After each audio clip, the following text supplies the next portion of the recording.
আমরা আর কিছুদিন পরে কি করে খাবো? আমাদের এটাই সরকারের কাছে প্রশ্ন। একজনে আমরা পরিবারের উপার্জন ক্ষম, আমাদের হাজবেন্ডেরা বেকার, এখানে অবস্থানরত অবস্থায় আছি, কিন্তু এখনো পর্যন্ত ঊর্ধ্বতন কর্তৃপক্ষের কোনো সাড়া পায় না। আমরা যদি এইরকম যদি আমাদের মানে এতটা কিভাবে ইয়ে হয় যে আমাদের সঙ্গে এখনো পর্যন্ত দেখা করে না, ওই এতটুকু তো মানে সহানুভূতি তো থাকতেই পারে যে এতগুলা মেয়ে মানুষ রাস্তায় দিন যাপন করতেছে, তাদের যে করুণ অবস্থা, ছোট ছোট দেখেন এই যে বাচ্চাগুলো নিয়ে আমরা অবস্থান করতেছি, একটু হলেও তো মানে নারীদের প্রতি একটু সহানুভূতি দেখাতে পারে।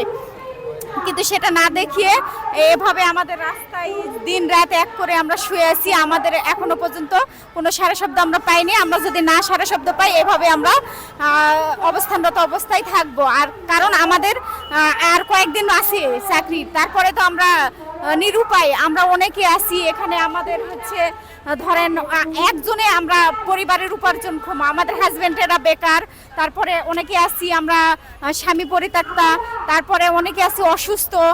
আমারই যেমন একটু প্রবলেম আছে, অনেক রকমের প্রবলেম, সেগুলো তো ধরেন আমরা আর কিছুদিন পরে কি করে খাবো? আমাদের এটাই সরকারের কাছে প্রশ্ন। আমরা যে 7 বছর পরিশ্রম করলাম সরকারে, যে আমরা কর্মকর্তা মানে আমরা কর্মকর্তা কর্মচারী যে সরকারের পক্ষে যে 7টা বছর শ্রম দিলাম, সেটার ফলাফল কি? আমাদের চাকরিহীন করাটাই কি তাদের মানে একটু হলেও কি তাদের বিবেচনায় নাই যে এতগুলা মেয়ে, এতগুলা পরিবার, 2000 পরিবার রাস্তায় নেমে যাবে, তাহলে কি অবস্থা হবে তাদের?